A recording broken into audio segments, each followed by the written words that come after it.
Friends जय जगन्नाथ आसतु आज आम भुवनेश्वर गणेश पूजा मूर्ति केमती तैयारी देखा जा।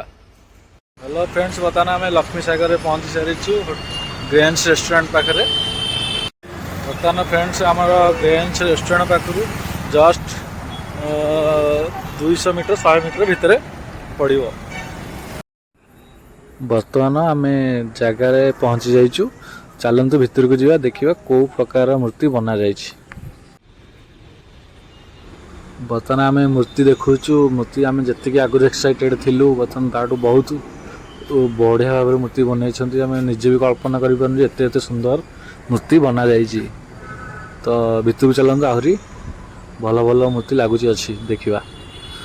प्रायतः ये मूर्ति आमर 90% प्रिपेयर हो जाए कि बाकी अच्छी जोटा कि आज भितर कंप्लीट हो लगुच।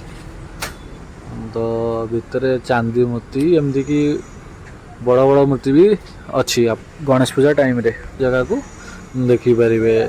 यार परफेक्ट लोकेशन हूँ लक्ष्मी सागर बंगाली साही आपको कहती। तो आप जब भी आसवे बंगाली साही रे जगहटा पाइबे मूर्ति जोटी तैयारी कर। ये लोक मैंने प्रायतः बंगाल आसिकी सब कोलकाता आसिकी मूर्ति ये प्रिपेयर कर। तो आसन देखा कि मूर्ति ये बनई मस्त लगुच मूर्तिटा। तो आगू भी बहुत बढ़िया बढ़िया मूर्ति आमको भी देखापी बहुत बढ़िया लगुच।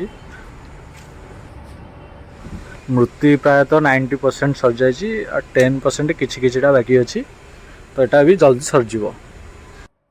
तो फ्रेंड्स आपण को सपोर्ट मिले मु आगू को न्यू न्यू वीडियो आनीपारि जोटा कि आपण देखिपारे जल्दी। हेलो फ्रेंड्स एटा तो मत मोर फास्ट ब्लॉग तेणुक आपको यहाँ केमती लगी मुझे जानी। तो जी आशा अच्छी ये आपन को भल लगी। तो जदि आपन को भल लगी एटा को लाइक शेयर सब्सक्राइब प्लीज कर दिंतु जोटा कि सेकेंड टाइम ही मुझे जो ब्लॉग आनी आपन फास्ट देखिपारे।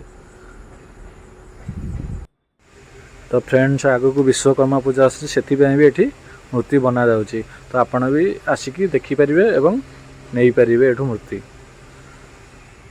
तो फ्रेंड्स आज वीडियो आपको केमती लगिला आशा करछि तो भल लगी। तो फ्रेंड्स रहुछि आपण भले रुहंतु। जय जगन्नाथ।